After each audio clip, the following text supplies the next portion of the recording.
For the past 2 generations, there have been a number of genetic scientists who have insisted that race does not exist.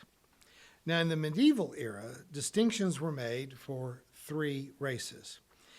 These are terms that they used 500 years ago that will sound offensive to your ears, or 2 of them will. They identified Caucasian, Mongoloid, and Negroid races. Now, as I said, 2 of those are now offensive terms. Caucasian is not. Why do you think that is? And if you don't have a ready answer, please hit pause on this video and sit and think about it for a minute. Still, their 3 racial distinctions were more of a social construct than it was a matter of biology. I don't know that they knew that then, but it is not a matter of biology. And of course, this medieval language was based on their limited experience in Europe, part of Asia, and Northern Africa. Arguments have been made to include Australoid and Native Americans as separate races from the other 3, and you can throw in at least 2 or 3 more with defensible cases for being identifiably different in terms of trend from other races. However, as early as the 1950s, the United Nations proposed dropping the concept of race entirely in favor of simply talking about ethnicity. After all, while you can talk about certain trends of skin color, hair, eye colors, certain facial features and skull shape, as well as height and skeletal structure, you cannot pinpoint a single gene that is present in black people that cannot be found in white people, and no single feature that is present in all of one racial group that is not at least occasionally present in other racial groups. So at a genetic level, we can build a strong argument that race does not exist. We're all humans, some more than others maybe, but we're all humans with various levels of shapes and sizes and colors. Still, such distinctions as Caucasian, Asian, African, Australian, or Native American, they have no basis in the science of biology, which has led some among the well-intended and some of the unrepentantly racist to declare that race doesn't exist at all, so that distinctions cannot be made in hiring, in home sales, in loans from banks, or scholarships at colleges. The fact that race does not exist in genetics does not mean that race does not exist in society. It can't even be expressed simply as ethnicity, because you can say people who were born in the United States grow up in the same language base, the same public schools.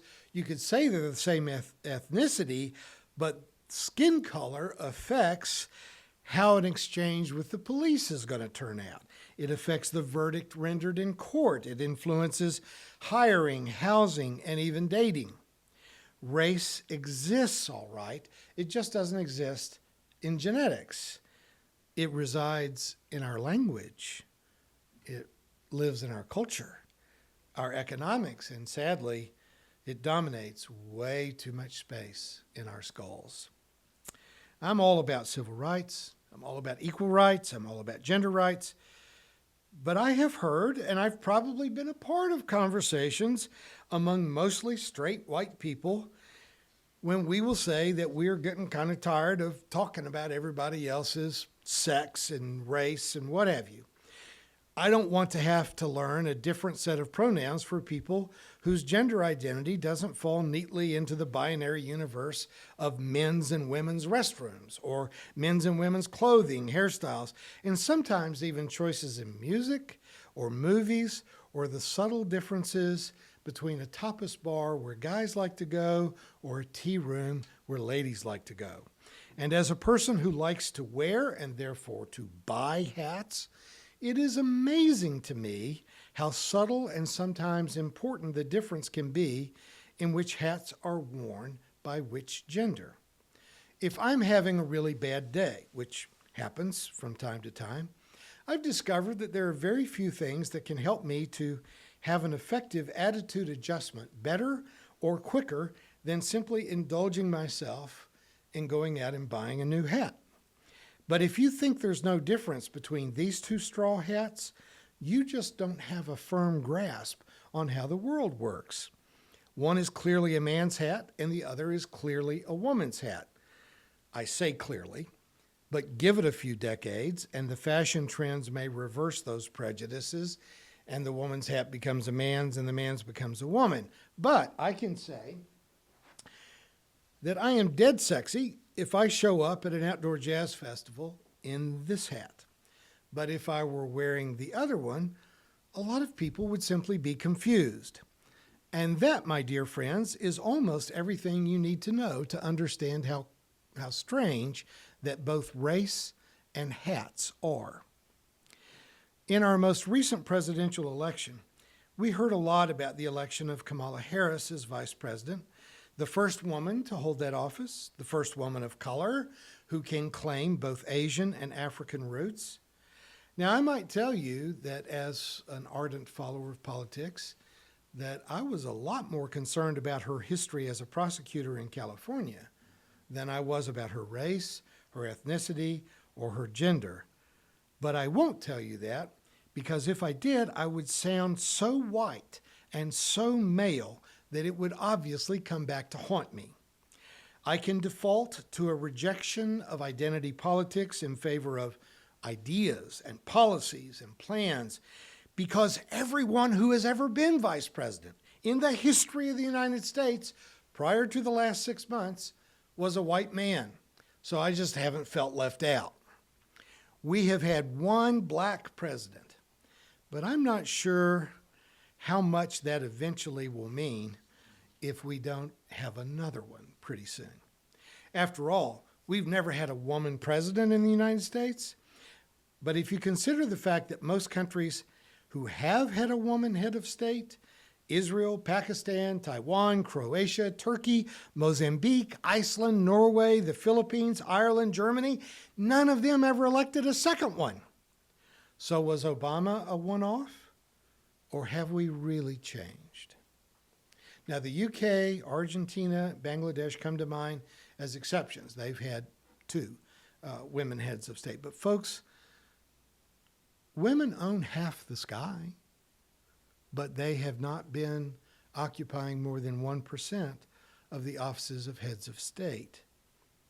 There's a philosopher who lives in my skull who wants to say that identity politics just shouldn't matter. But there is also a realist in me with 2 feet on the ground that knows where it really does matter. Because race and gender and ethnicity all matter when it comes to access to health care, to getting a job, to being able to buy a house, to having access to higher education. Race, gender, ethnicity, language, religion, all matter in ways that they shouldn't. Now, I realize that I'm getting to be very old, but still, it's somewhat amazing to me that in a single lifetime, racially segregated schools are gone. Racially segregated neighborhoods, even the titles to property that used to say you couldn't sell to a Jew or to a black, that's gone. Gay and lesbian people who have been locked into closets of secrecy for generations are now largely out and proud, and trans people who often could not find an ally among the gay and lesbian community are now enjoying public acceptance, and I predict that within the next very few years that all of these Republican legislatures that are trying to go back to picking on trans folk, that they are going to be relegated to the dustbin of shameful history. And tomorrow wouldn't be too soon, but it's coming. Moment by moment, it does seem like social change is imperceptibly slow. But over my lifetime, I have seen shifts in cultures that are unbelievably dramatic when you think back on them. Even Springfield, Missouri, which I have shared with you in the past, is not the Mensa Club capital of the world. Springfield has a Jewish synagogue. We have a Muslim house of prayer. We have a Buddhist temple. I can remember a time here in the Midwest when my mother dissolved into tears when she found out that my oldest brother was marrying a Methodist because she believed that to be another religion. And truth be told, I've been to some clergy conferences when I thought maybe Mom was onto something, but I'm not talking about Methodist today. I took our wisdom lesson for this message straight out of the newspaper reports of Eric Adams' victory in the Democratic primary in the New York mayoral race. New York City is the most liberal Democratic stronghold in America. Whoever wins the Democratic primary will win the election. But Eric Adams, in that most liberal Democratic of cities in America, is not the most liberal Democrat who was in the race. Frankly, not even close. From a perspective of identity politics, we can be grateful that a black man won this primary, which almost certainly means that he will become New York's second black mayor. But in my estimation, other than skin color, he doesn't have a lot in common with New York's first mayor, David Dinkins. Eric Adams has a background in police work. He has made a very strong and successful appeal to working class New Yorkers who do not live in the high rent districts of Manhattan. I could see that as a good thing, except for the fact in this very volatile and crucial time in history, when the Black Lives Matter movement has brought policing tactics and budgets into the spotlight with bold movements of reform, if not downright defunding, on the table, we now have an almost certain New York incumbent black mayor who will fight police reform and who has campaigned against many of Black Lives Matter's agendas and actually thinks that we should increase police spending, which leaves this gray-bearded white preacher with a great deal that I would like to say, but even more uncertainty about whether I have a right to say it. Sociologists, do their best work when they're telling us why something happened 4 or 5 years ago. They need time to analyze political and social trends, usually enough time to be able to be comfortably right. But if I may quote my beloved Soren Kierkegaard here, life can only be understood backwards, but it must be lived forward. Sociologists are good at understanding life backwards, but we need to know right now why Adams' election took place in New York, in a New York that could have elected Andrew Yang, or my favorite, Maya Wiley, or Diane Morales, or Catherine Garcia. What does it mean for Democrats to elect a mayor who literally ran against the Democratic Party? What made that happen? Sociologists may want to argue with my conclusions 5 years from now, but since they're not showing up to do their job right now, I'll go ahead and tell you what I think. And I trust that you would expect nothing less of me. I'm going to say that Adams was elected because of fear.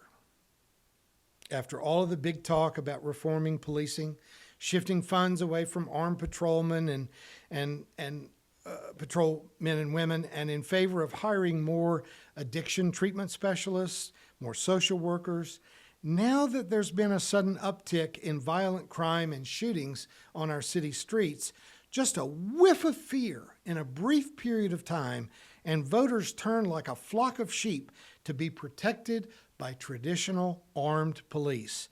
And Adams isn't even so sure that New York doesn't need to return to a policy of stop and frisk to get guns off the streets of New York.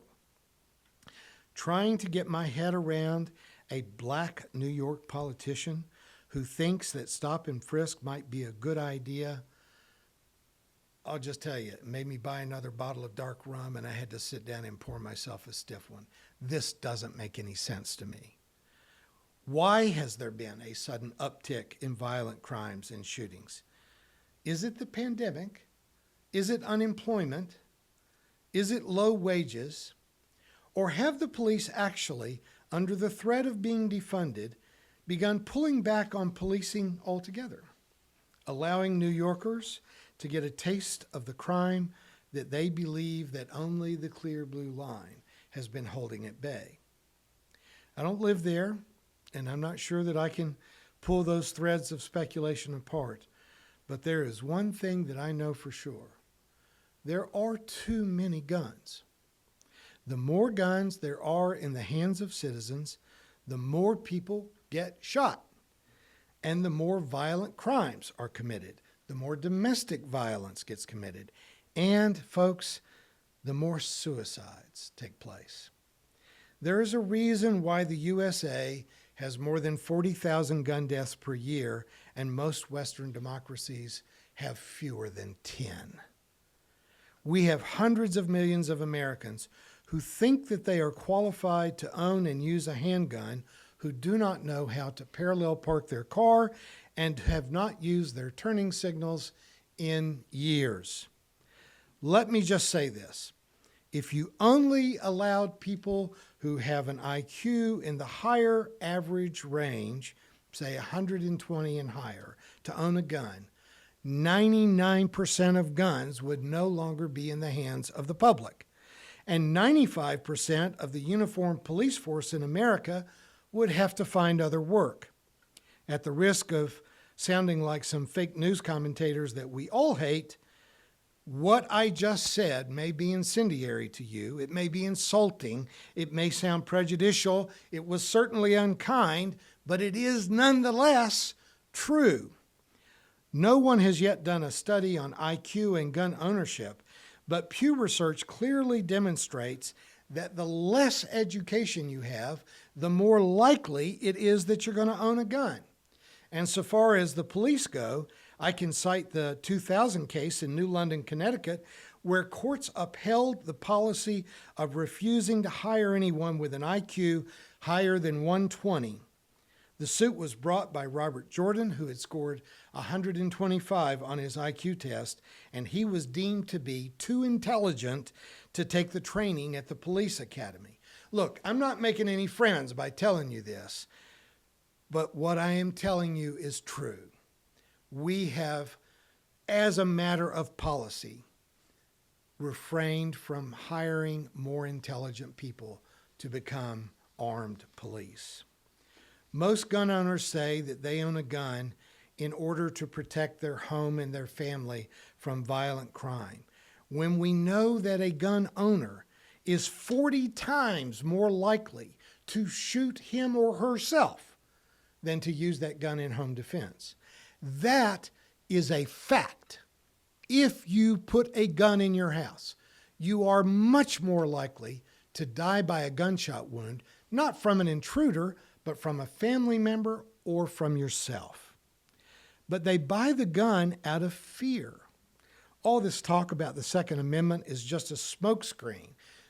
The guns that were available at the time the Second Amendment was written bear absolutely no functional resemblance to the guns that are available at our big fishing shops here in Springfield, Missouri. That is just a smokescreen to say that gun owners are just scared. And they think that having a loaded handgun in the drawer next to the bed will protect them from the things that go bump in the night, when the most substantial danger they face is the gun itself. Fear does not help people to make good decisions. Fear doesn't make people smarter. In fact, fear is responsible for most of the dumbest things that both individuals and governments ever do. Let me give you an example. 3,000 Americans, approximately, were killed on 9/11 of 2001. It was a horrifying event. But the USA is protected by the world's largest army, the world's largest Navy and Air Force and Marines, not to mention the existence of the CIA and other security offices. Still, in the wake of 9/11, the Bush administration created the entirely new Division of Homeland Security to fight off future terrorist attacks. In January of 2001, The USA already had the largest military budget in the world, more than the next 10 added together, 8 of whom are our allies. But after 9/11, we created the Division of Homeland Security, and they now have an annual budget of $50 billion on top of our defense and CIA budgets. I happened to be teaching at Drury University during those early years of the Division of Homeland Security, and I went to a student forum in which a recruiter from DHS was trying to persuade students to consider coming to work for this new and all-important agency that was going to keep us safe. During the Q&A, I pointed out to this young professional that even in 2001, when we had 3,000 deaths from terrorists, we still had over 40,000 deaths from the flu. If you stretch that out for a decade after 9/11, we have had more than 200 times as many people dying from the seasonal flu as we have had from terrorist attacks. And yet 1% of the budget given to the Division of Homeland Security that was aimed at getting people to wash their hands or to be vaccinated with the flu shot, that would save many, many more lives than DHS will ever save by preventing terrorist attacks. Now, he got pretty angry, very red-faced, and said in front of me and several hundred students, many of whom were in my classes, he said, "You don't understand." When in fact, I understand very well. The government uses fear of terrorists, in order to build government bureaucracy and to fatten the profits of the military-industrial complex while offering virtually no greater degree of safety to the public. What changes are made by DFS, by the Division of Homeland Security, are inconsequential. 3,000 Americans were killed by foreign terrorists 20 years ago, and we still spend $50 billion a year in response. But just in the last year, 600,000 Americans have died from COVID-19 infections, and most of our area residents, at least in this part of the country, have still not received a vaccine. Most of the people who work in our hospitals have still not been vaccinated, and some of them still say that COVID is a hoax or irrelevant, while virtually none of them doubted the actual events of 9/11. But they tell themselves that something that has killed 200 times as many people as 9/11 is a hoax. Fear doesn't make people smart. Fear doesn't lead to making good decisions. Fear doesn't help us to have a good or efficient government. Fear has led us into the longest, most expensive, and most entirely unnecessary wars of the history of the United States. Fear is a driving motivation among Americans to turn away from much-needed police reform and to again embrace the constant increases in spending for arming police on the streets. But please take a look at this chart that shows the rate of violent crimes in our cities over the past 30 years. Between 1990 and 2020, violent crime is down by nearly 50%. Is there really a significant surge in violent crime in America, or does the media stoke our fear because that gets more viewers? And politicians then stoke the same fear to get more voters and to get citizens to cower in fear from everything that goes bump in the night. You've heard me say this before. If all you have is a hammer, the whole world looks like a nail.